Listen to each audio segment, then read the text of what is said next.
Howdy, folks. Today we're looking at Supreme, the return number 3 from 1999 and awesome entertainment. This dour specimen popped into my hands as I was sifting through the long boxes. I don't remember buying or reading it, but I most certainly did, as well as the rest of Supreme, the return, a generally desultory 6-issue series that dribbled out over the course of about a year from 1999 to 2000.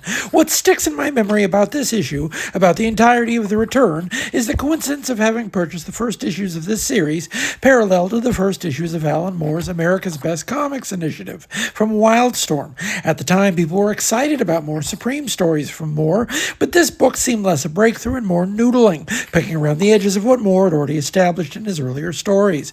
The energy that had been apparent in Moore's work for Supreme took him into the new century as the guiding impetus behind the ABC line, a line which utilized the same pool of creators in service of new properties. This very issue features a middle section from the great Rick Veitch, who'd go on to do some career highlight work with his and Moore's Gray Shirt character, with the final third of the book drawn by Jim Baikie, who would be drawing the satirical First American. Speaking of Americans, the Veitch section here features an appearance from Jack Kirby's Fighting American, or rather, a 22nd century descendant of the Fighting American. Rob Liefeld published a few Fighting American stories around this time, so that checks out. By this point, however, Moore was nearing the end of his association with Liefeld's outfit.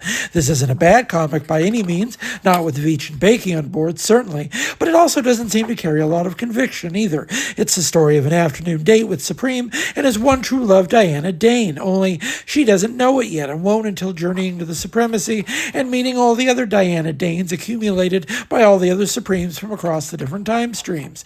That's a great hook for a story, honestly. A woman discovering she's destined to be the world's greatest superhero's greatest lover, the kind of hook that Moore could write in his sleep. It's not bad, but in hindsight, the air had gone out of the balloon. Accordingly, only 3 more issues of Moore Supreme would ever see the light of day.